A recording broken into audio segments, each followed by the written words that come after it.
Call the meeting back to order, and as we mentioned, we went through which items we removed from consent calendar. Again, that was C6, 8, 9, and 13. So with the rest of the consent calendar. For the remainder. Second. Been moved and seconded. All in favor, please say aye. Aye. With the notation, Mr.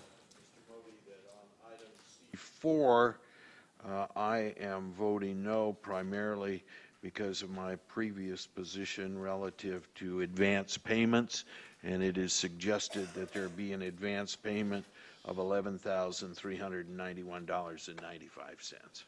Duly noted. Thank you, Supervisor Kehoe. So now we will go to item C6, which was asked to be removed by the department to the regular calendar. Davis, Assistant Director of Support Services. And the board report before you this morning pertains to the agreement by and between Shasta County and the California State Association of Counties Excess Insurance Authority for the provision of drug and alcohol testing, which includes a new after-hours facilities, which is at the 50% reduction in cost. As well as I would like to advise you this morning that the Director of Support Services occasionally receives reimbursement for expenses from CSAC EIA. And with that, if you have any questions, I'll be more than happy to answer any questions. It's not a reduction in costs across the board. Correct. It's in just one category. Correct. Thank you. I'll move approval. Second. Moved and second. Any other discussion? All in favor, please say aye. Aye. Opposed? Motion carries. Thank you. Thank you. Next item is C8, and this is the purchase of customer service call center network equipment. I asked this to be moved to the regular calendar, mostly to educate the public on what we're trying to accomplish with what you're putting in place here. Okay. Good morning, Chairman Modi, members of the board. Melissa Jenilevich, Regional Services Director with Health and Human Services. The Customer Service Center that's being proposed is a step forward with modernization for our eligibility services. It's a streamlined automated telephone system similar to those that are used by banks, healthcare providers, government agencies, and for better delivery of services. It will expedite case processing and organize staff workloads so that ongoing casework can be managed more efficiently and processed timely. We see lots of advantages to our customer service system model, including customer service, improved customer service case management, improved efficiency and use of equipment and computer systems. We see that customers will have better access to their own information. We'll have a call system where customers can have their own questions answered independently, as well as a computer system where they'll be able to access benefit information independently without caseworkers needing to intervene. So that will promote efficiencies as well. Any call that comes in will be answered, well, not any call, 90% of the calls will be answered within 40 seconds. And right now, many customers experience having to go to voicemail and wait till their caseworker can return calls. So we see a significant improvement in customer service because of that as well. Customer service centers are becoming quite common across the state. More than 20 counties already have customer service centers, so we're not testing out a new model. It's becoming quite common across the state. In our model, we'll have about 28 of our existing workers that will move into the customer service system to provide this type of service, and 3 supervisors that will oversee the work. This fits into our strategic plan. One of our strategic planning goals is to improve accessibility of services. So we see that this will necessitate or help us achieve that goal, and fewer clients will need to come to our offices, so that will decrease some of the barriers for clients in receiving our services. And it was listed as one of the pillars of our strategic plan. So in addition to being a strategic plan goal and increasing efficiency and effectiveness, It also prepares us for what potentially may be part of our role in healthcare reform. January 2014, healthcare reform is going to become a reality, and eligibility processes are going to change, and we may have a much larger role in what's happening with healthcare reform. And one of those things is an expectation that a customer service center will be available. And so the California Welfare Directors Association is establishing a statewide plan to establish a statewide customer service system network, and we are already working on a part of that, and so we'll be prepared for that piece of healthcare reform. As part of this larger plan for the state, some of the smaller counties won't likely be able to sustain their own customer service center because of the volume of cases that they are serving, and it positions us also to be a regional provider for customer service centers for smaller counties that might want to contract with us for services. So those are some of the reasons we're interested in the customer service center model. Great, thank you. And one of the examples that I was given is, I believe in the current system, if Johnny or Susie call in for help and they talk to a particular person or the county, that person sort of would stay with them and be their contact person in the future, and they'd call back and perhaps try to get that same person back and forth to sort of have that continuity. But now with this new system, because it'll be all automated, any agent of the county could go to that system and say, okay, here's how far you are in the process, here's what you need to do next, and expedite that process versus waiting for that particular agent to call back and say, oh, okay, now is that true too as well? That's correct, and the technology is really advanced. As soon as a person calls in, if they're already a customer of ours and they have a PIN number, once they put their PIN number in, whoever answers their call, their case will already be up on the screen, and so it will save a lot of time in that way. Mm-hmm. That's correct. Sounds great.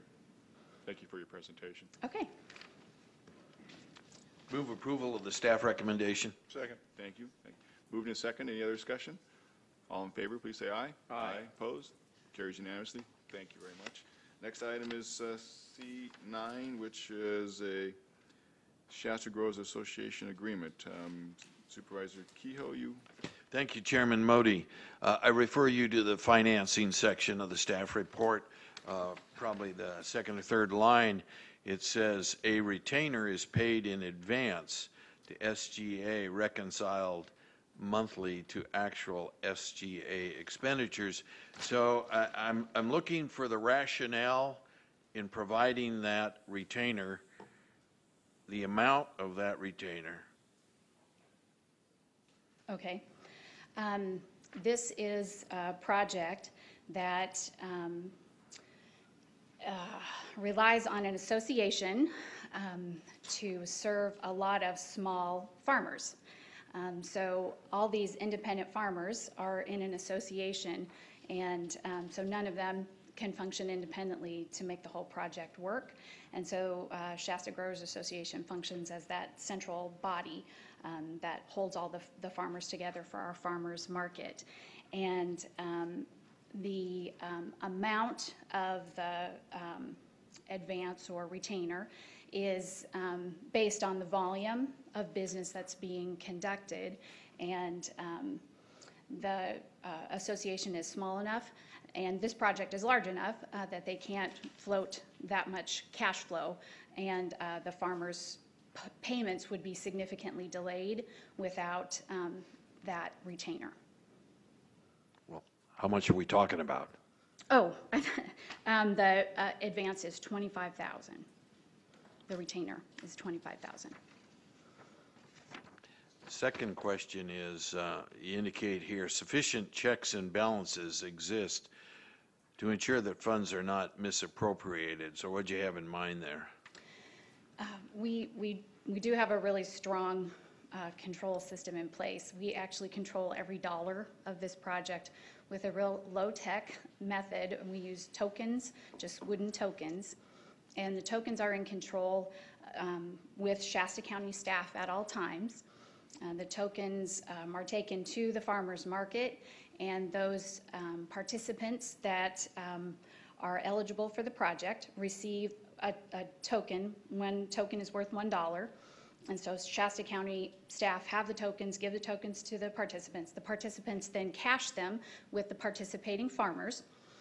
The farmers then, at the end of the day, bring those tokens back to Shasta County staff, turn them in. They're counted by Shasta County staff. They receive a receipt from Shasta County staff. We keep a duplicate of that receipt. Then that receipt is what's turned into Shasta growers for their payment. So we're in control of these tokens, every single dollar of these tokens at all times. In addition to that, then we look at those receipts on a weekly basis, and then at the end of the month, Shasta growers turns in their bank statements as well as their canceled checks, so we can verify that Shasta growers did reimburse the vendor, the farmer, what was actually on those receipts. I'm not sure, I don't want to belabor this, but I'm not sure I understand the business model. Is Shasta Growers a for-profit corporation? No, they're a nonprofit. And it's composed of individuals? They're actually just an association. They're just an association. So we're giving the $25,000 to the association, and then they parcel it out to, I assume, the for-profit vendors that are there. Is that how it works? The farmers that are participating in the farmers market. Okay. Well, I know it's very popular on the national and state levels, and apparently now at the county level, to provide these sorts of business subsidies to organizations. We had an example this morning with a computer outfit. I'm not fully supportive of that approach, but I am supportive of what you're trying to accomplish here. So I'll leave it to my colleagues to make the motion. Supervisor Baugh? In the spending of the tokens and the resources, can they be cashed out? No, they can't. It's just at the market, just at the market. So it's for use in buying fresh, healthy produce. Right, Bring at the home, farmer's market. cook it. You're trying to help those in need. At the farmer's market. Very good. I'm going to move approval. Moved and seconded. Any other discussion? All in favor, please say aye. Aye. Opposed? No. Motion carries 4-1. And the last consent item is C13, a letter of agreement with the U.S. Department of Justice, Drug Enforcement Administration supplemental funding. Sheriff Pasenko. Good morning, Tom Basenko, Sheriff. This is for our annual amount of money that we get from the federal government, the Drug Enforcement Administration, for marijuana eradication in Shasta County. Questions on the report? Thank you, Sheriff Pasenko. As you know, we receive quite a few complaints from area residents about grows that are near or adjacent to their property. And you indicated in your email to us the other day that you're receiving 3 to 4 complaints a day. And you make the observation in this email that many of these complaints are applied to grows that are on private land.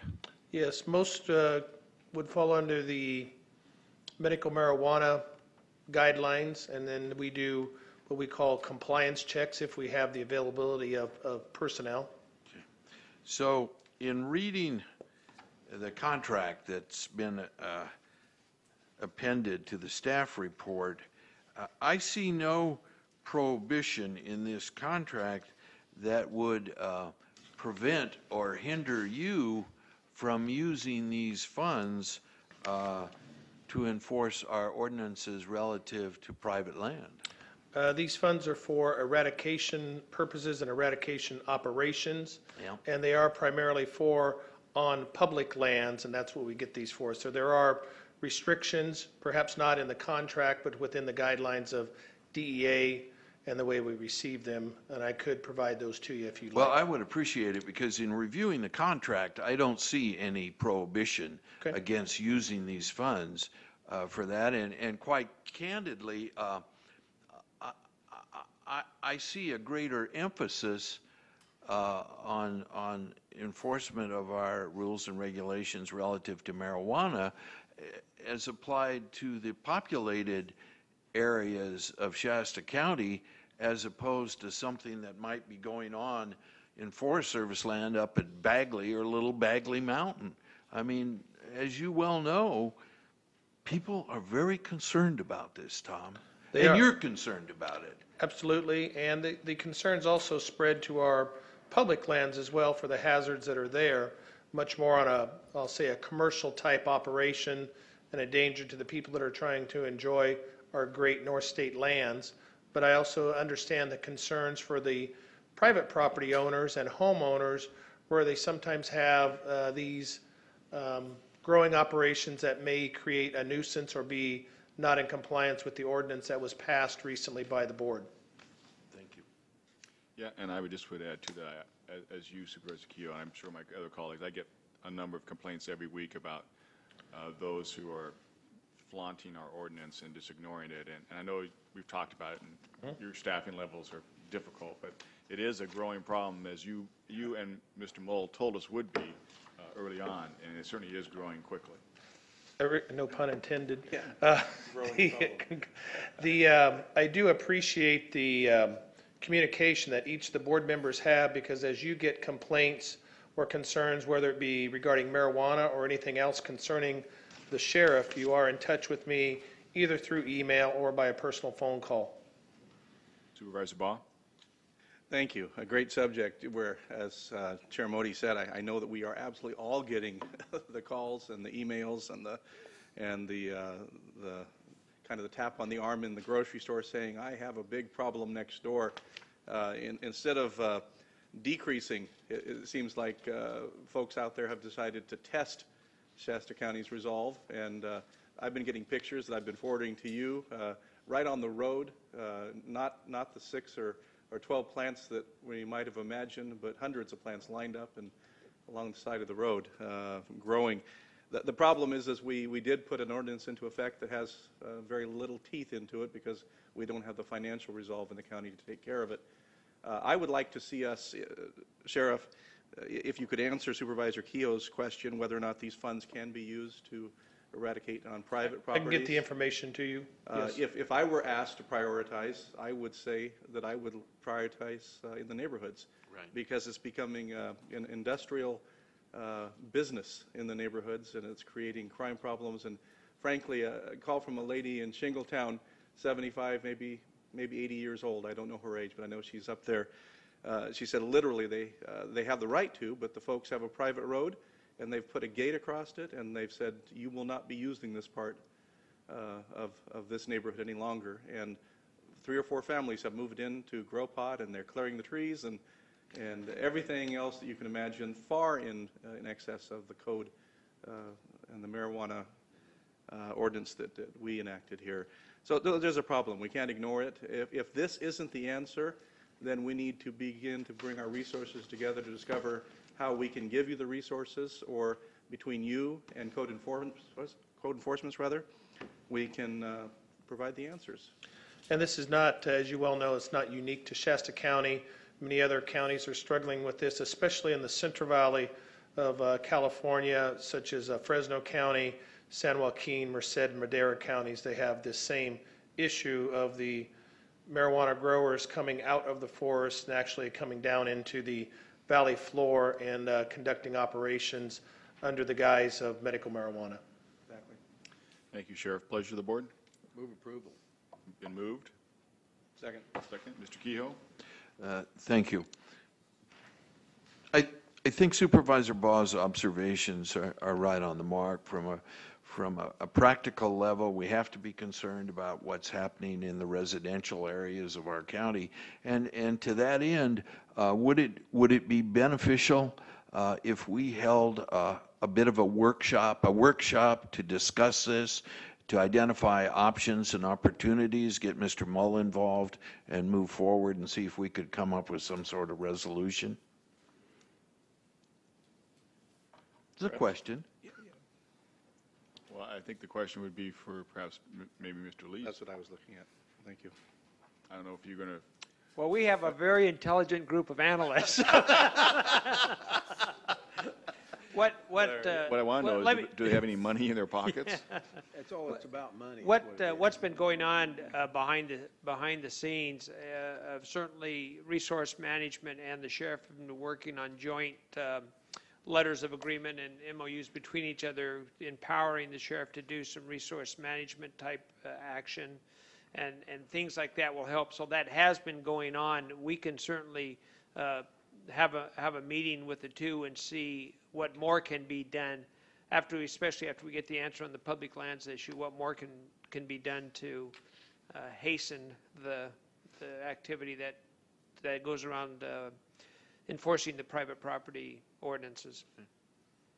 I know we still are very limited on our funds within the county and within the public safety funds, but then most of those, there's been a little bit of uptick in public safety funds, but if we hired additional personnel, deputies to do that, there would be an ongoing cost there, and so I don't know if that would be necessarily the solution, but that is able to get our staffing, our resources to go out and do the enforcement actions and the compliance checks. Supervisor Paul. And while you're looking at it specifically, we have unintentionally created a challenge between Sheriff's Department and code enforcement as to which agency really is going to move forward because of lack of funding. I want to eliminate the possibility that ball is passed back and forth. It's not. They're working very well together. I believe they've already got a signed agreement in place. That's correct. Yeah, they're working well The together. main agency still falls with resource management. However, within the ordinance that all of you passed this last year, it allows the sheriff, with the permission of the resource manager, Director Russ Moll, to authorize or empower the sheriff or our designee, my staff, to go out and enforce this part of the county ordinance.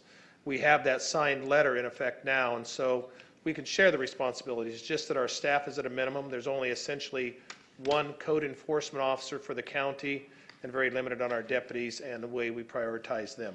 And that's the bottom line. That's correct. And certainly I agree with you that you can't take on the responsibility of additional ongoing costs for personnel, but perhaps there's the ability to do part-time stuff or maybe even some very limited overtime specific to that thing if there's additional dollars some other place that you can draw from. Okay, it's been moved and seconded. Any other discussion? All in favor, say aye. Aye. Opposed? Motion carries. Thank you, Sheriff. Moving on to regular calendar, General Government Administrative Office and Board of Supervisors, Mr. Lees. Care to make any comments to us on your legislative platform? I'm not going to report anything on the state level. I do want to bring a note to a letter that is a part of your packet. We had a presentation, and the board by consensus asked staff to put a letter together in opposition of that Senate Bill 1221. It is the hunting bill. And so we brought that back as directed by the board for your consideration to would be looking for a motion to approve it, to send it forward in support of the opposition.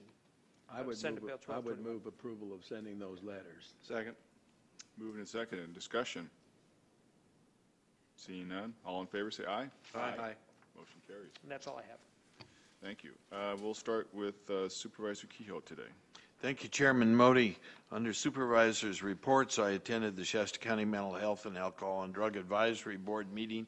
The material is upstairs on the Crestenza, available for your review. I also attended the DARE graduation out at Buckeye School.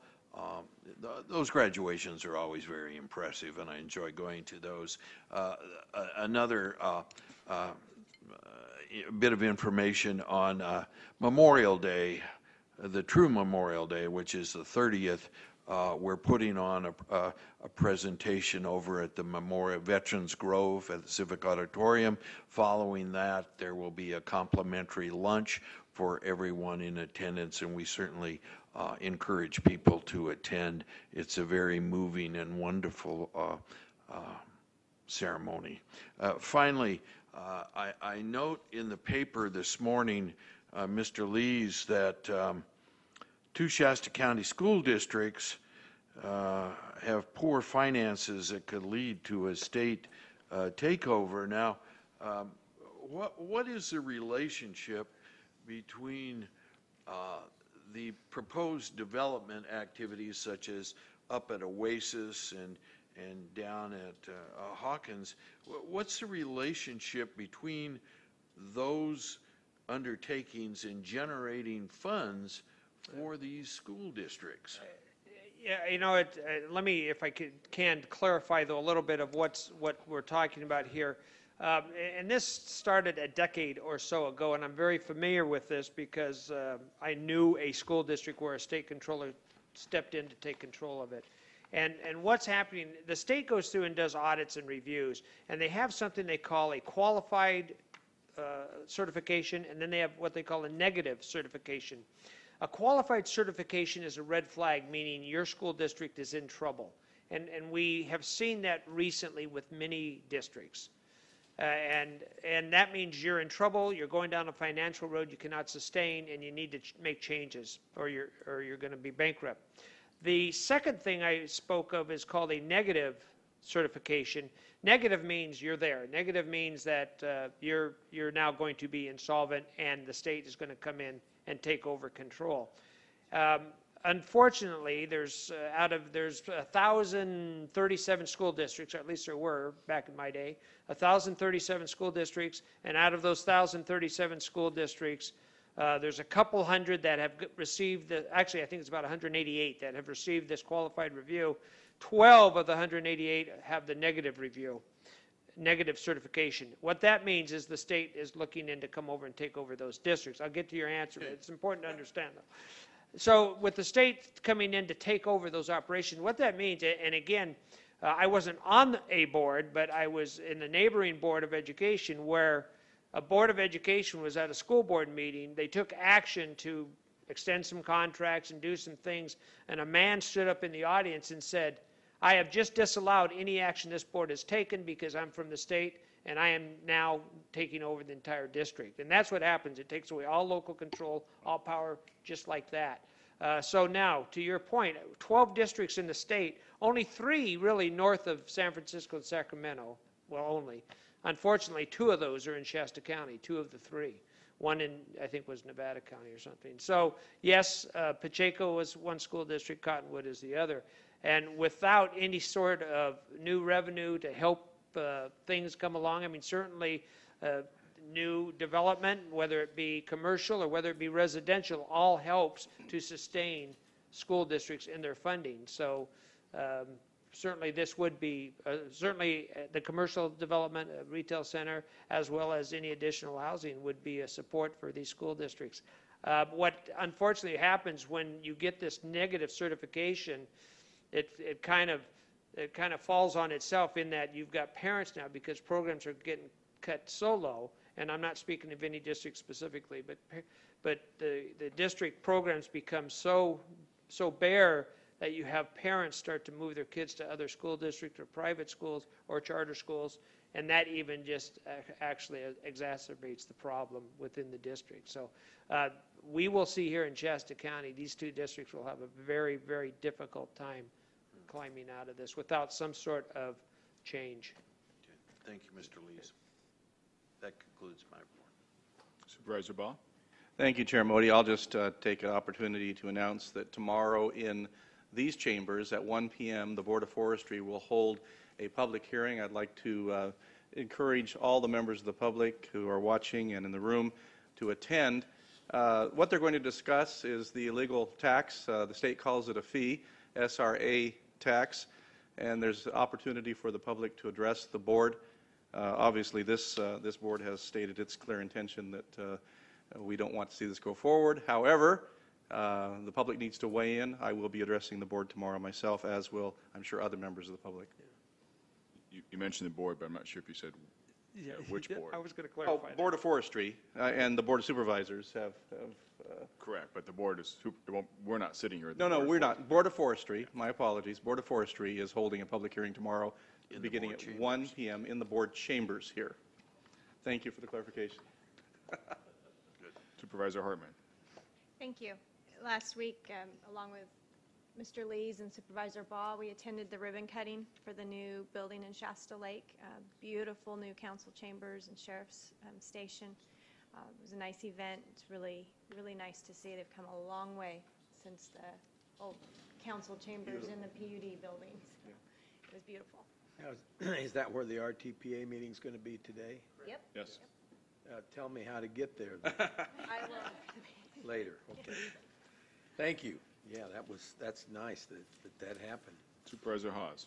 Okay, I just have one thing. I mentioned, asked a question last week about the Dersh Road at Stillwater Bridge, and I kind of knew the number here, and it was a little under this number. Believe it or not, this county built that bridge, and we contracted 1997. Our own Casey Scott was the engineer on the project for just under $600,000.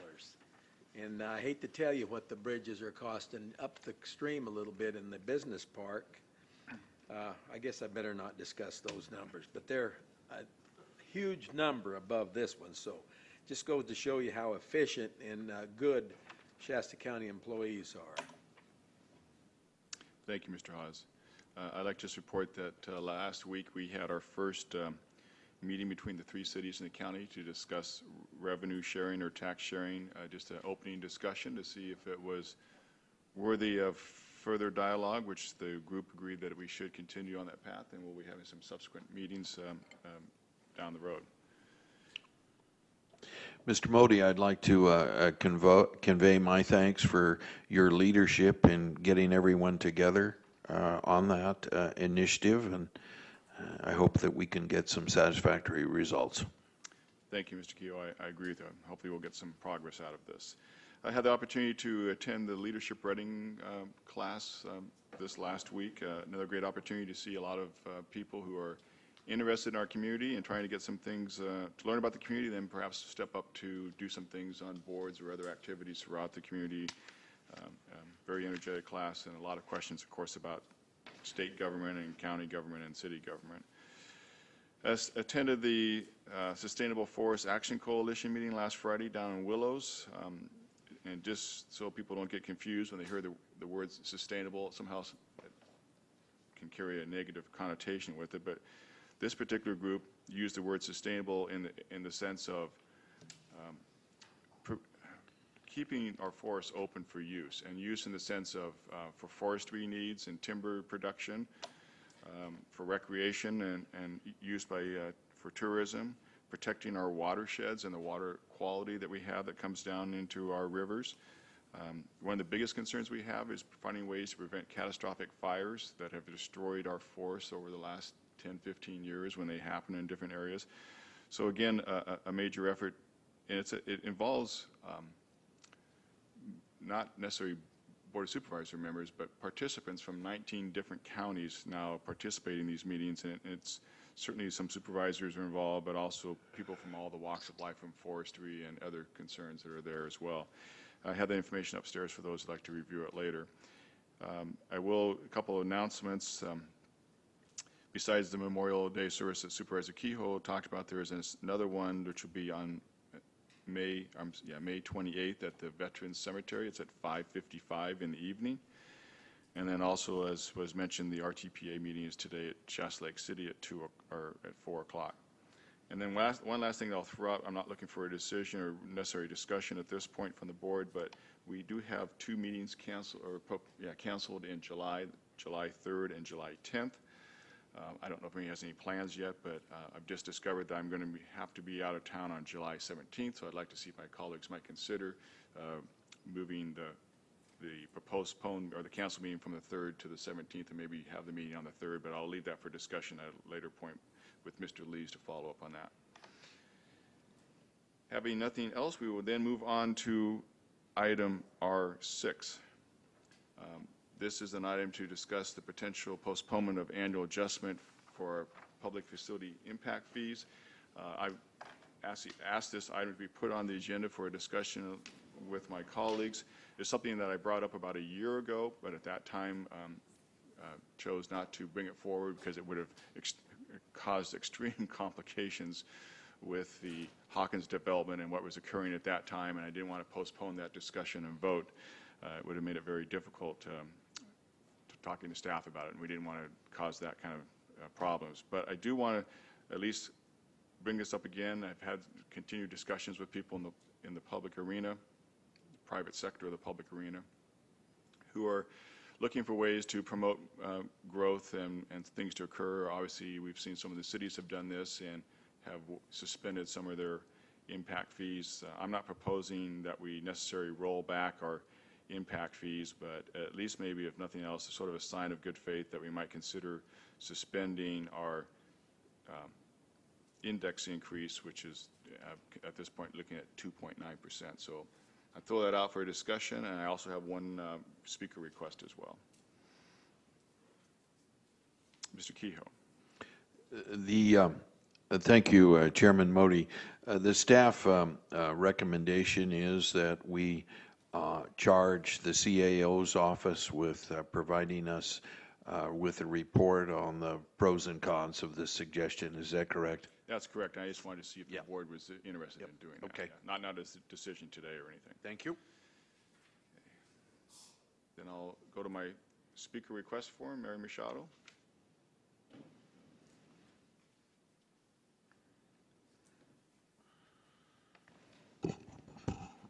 Hello, can you hear me? Yes. You bet.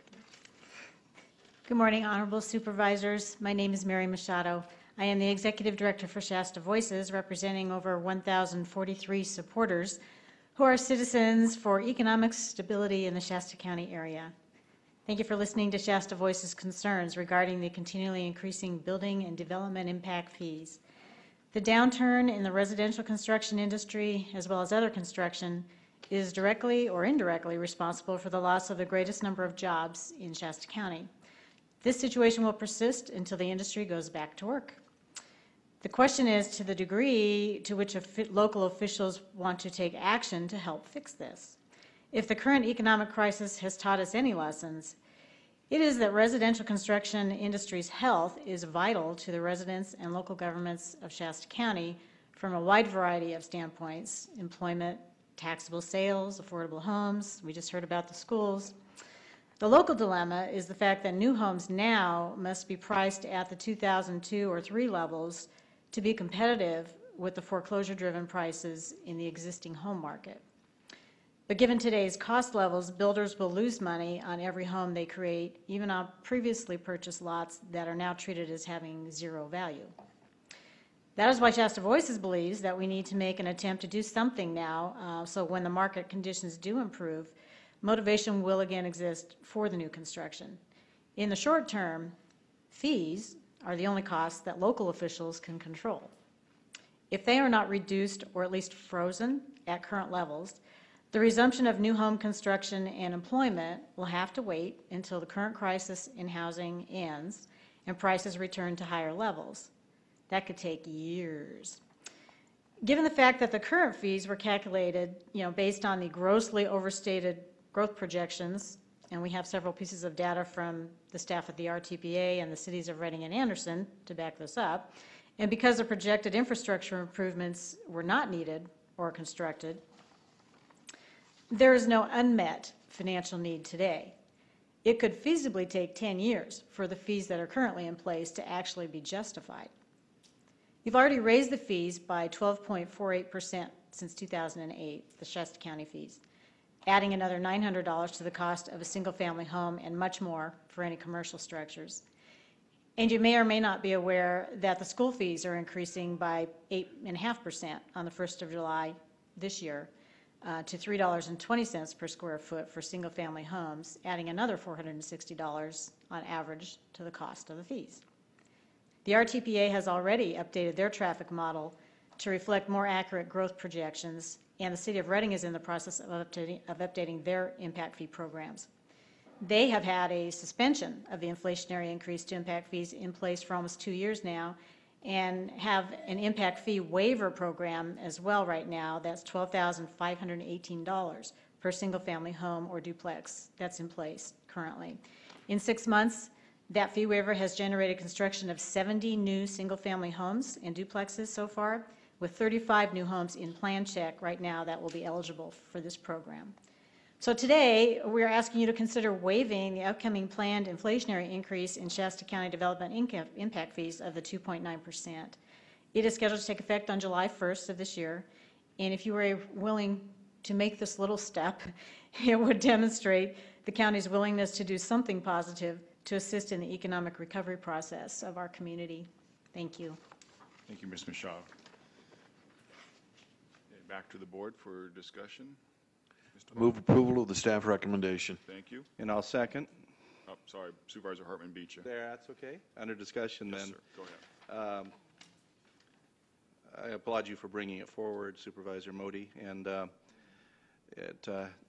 I believe has a lot of promise to do exactly what has been presented, the opening the door, perception and attitude of a desire to see more construction. We know we need that. When you're conducting your analysis, I would hope that it would include the positive impacts to the building industry that might be projected. We could look as far as the city of Reading to determine what their changes actually did for them in terms of producing homes, jobs, all the positive things. I would also, that's a worthy goal, I'd also like to see the possible negative impacts if there would be any reduction in infrastructure, or whether or not we have overestimated. I'd like to see you include that in the analysis. And then I would like to see in the presentation come back so that we can make a fair evaluation of side-by-side comparisons to county, City of Reading, Shasta Lake City, the City of Anderson, existing fees.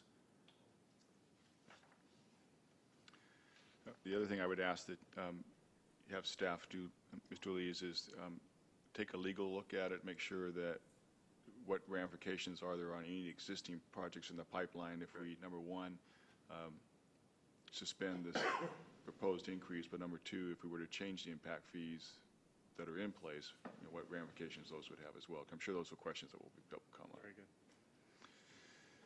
So as the board, looks like the board is in agreement to move forward with the staff work. I don't think we need we did have a motion, did we? Yeah. Call for a question. Yeah, so we do have a motion and a second, so all in favor, please say aye. Aye.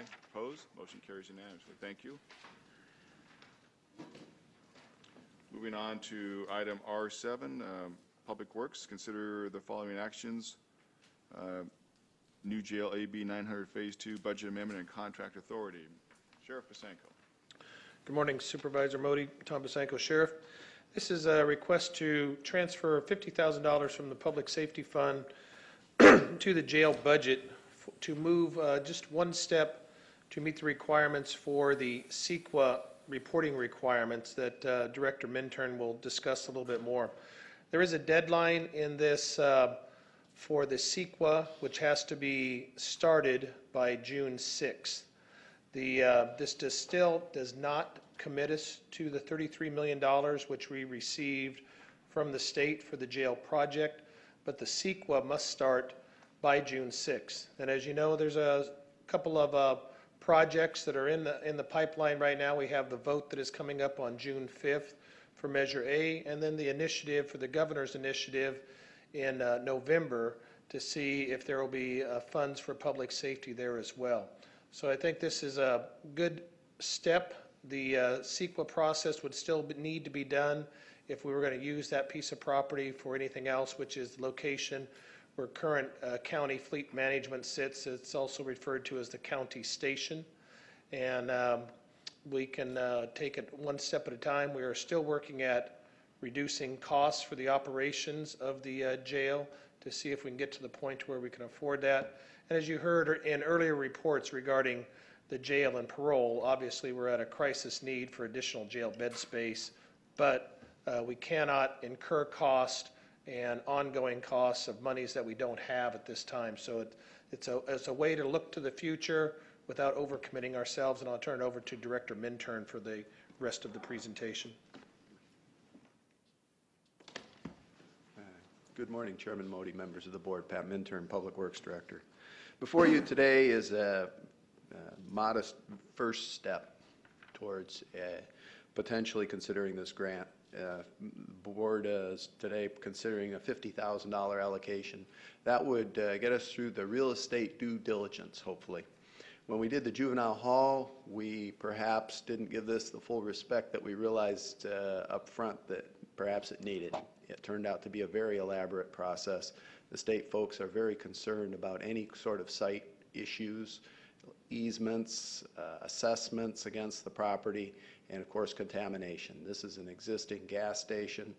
We dug up the tanks about 12 years ago.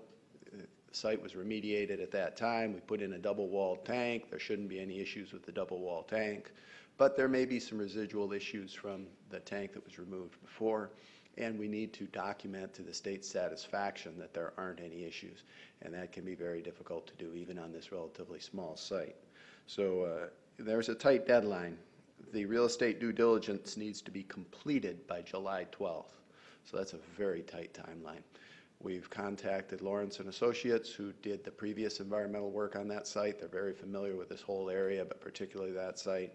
And they proposed a phase 1 assessment, which doesn't involve any on-site testing, and very modest proposal, a few $1,000s, if the state is satisfied with that. However, we may wind up going into some borings and some shallow sampling and so forth. So there's no telling where it will go, but this would initiate that.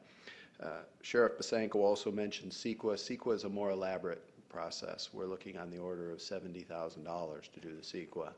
That was one consultant estimate that we've gotten already. There may be more issues that we need to look at, so the board should consider that to be on the order of $100,000. There may be some portions of this $50,000 that would be available to start the CEQA, but to complete the CEQA is a more elaborate undertaking, and it would be a lengthy undertaking as well. That does not need to be completed, but it needs to be started by June 13th. So the board has several weeks there to initiate that process. So that concludes my presentation. If you have any questions, I'd be glad to answer them at this time. I'll look for any questions from, of staff, and I also have one speaker request. Okay, so I'll go to the speaker then. Is there speaker? Mr. Alexander?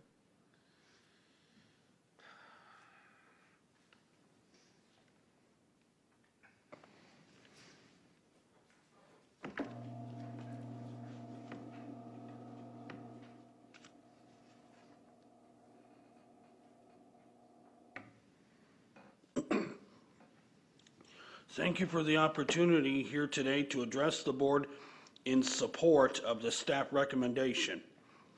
The simple fact is that without the CEQA studies and without the realty due diligence work, the construction funding for the proposed auxiliary jail facility will be in some very real jeopardy, at which point it may no longer be an option any longer whether to accept or reject the AB 900 auxiliary jail facility construction grant.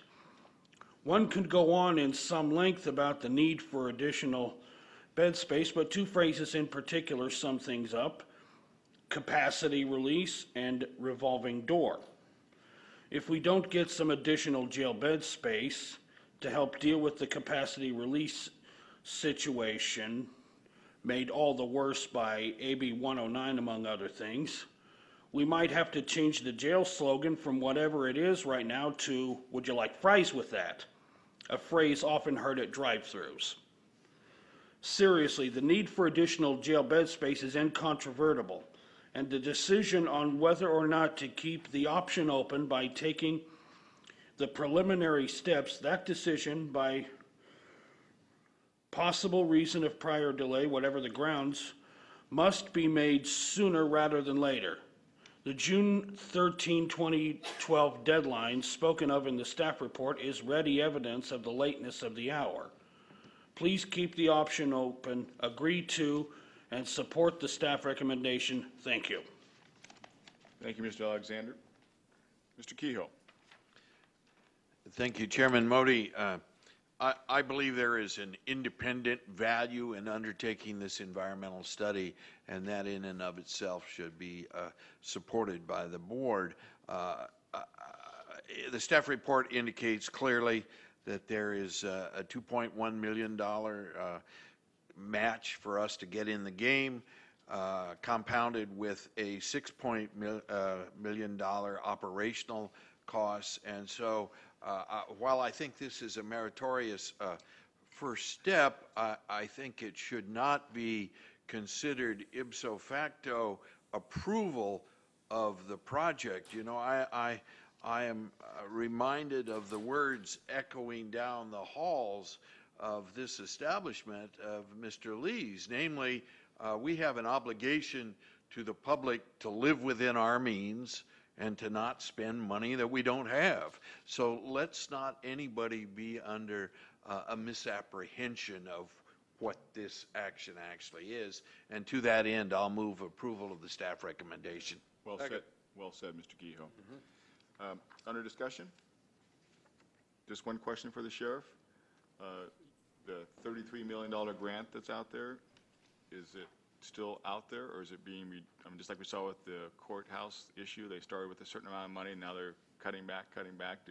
As of today, it is still out there, and there is no, excuse me, indication that it would be cut. These are coming from revenue bonds, but as we see it also with the courts, the state is looking anywhere they can to try and offset that $16 billion, at least as of today, $16 billion deficit. So right now, it's still there. Thank you, Sheriff. And I just would agree with the comments made. I think it's incumbent upon the sheriff, quite frankly, as well as staff, to make sure that we do our due diligence to at least go as far as we can at looking at the options we have. So with that, all in favor, please say aye. Aye. Opposed? Motion carries. Unanimous. Thank you. Thank you. Moving on to scheduled hearings, a Health and Human Services, a Bilson hearing, and approve a proposed public health medical care service relocation. Mr. Ewert. Good morning. Donnell Ewert, Director of the Public Health Branch of the Health and Human Services Agency.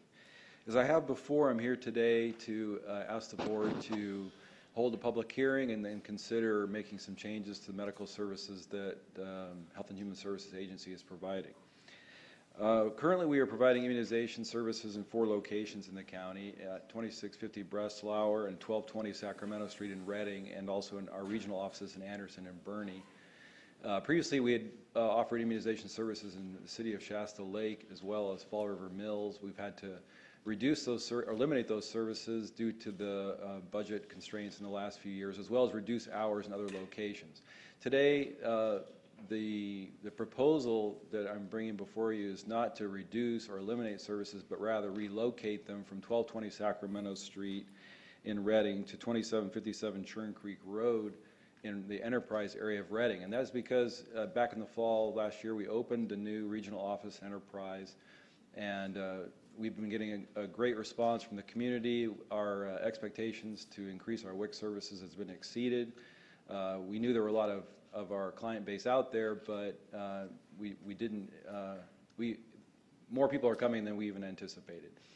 We believe that we will serve a greater number of people with immunizations and Enterprise, and we can't offer the services in both locations due to financial constraints. The demand is relatively low at 1220 Sacramento Street, we think partly because Shasta Community Health Center is only 1 block away. And for that reason, we'd like to relocate because we think we can serve more people in Enterprise.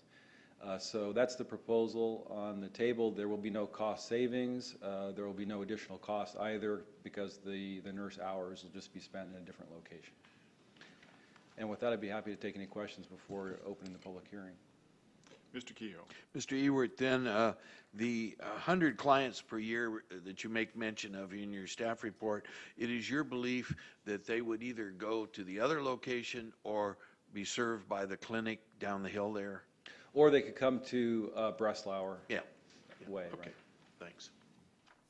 Seeing no other questions of staff at this time, I will open the public hearing. You may wish to speak on this matter. Seeing none, close the hearing. Pleasure of the board. Move approval. Second. Moved and seconded. Any other discussion? All in favor, please say aye. Aye. Opposed? Motion carries unanimous. Thank you, Mr. Ewert. Moving on to R9, Sheriff, conduct a public hearing and consider use of the 2012 Justice Assistance Grant from the Bureau of Justice Assistance. Oh. Good afternoon, Chairman Modi, members of the board. Mike Lindsay, Chief Fiscal Officer for the Sheriff's Office.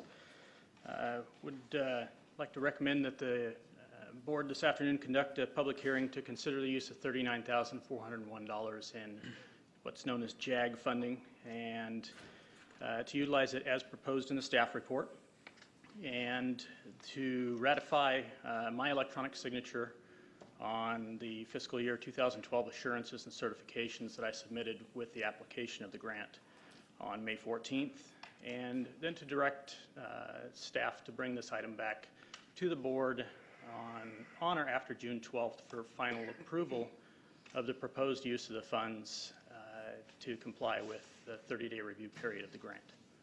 And Thank you, Mr. Lindsay. Any questions? None at this time, so we'll open the public hearing. Members to speak on this matter. Seeing none, we'll close the hearing. Pleasure of the board. Move approval? Second. Moved and second. Any discussion? All in favor, say aye.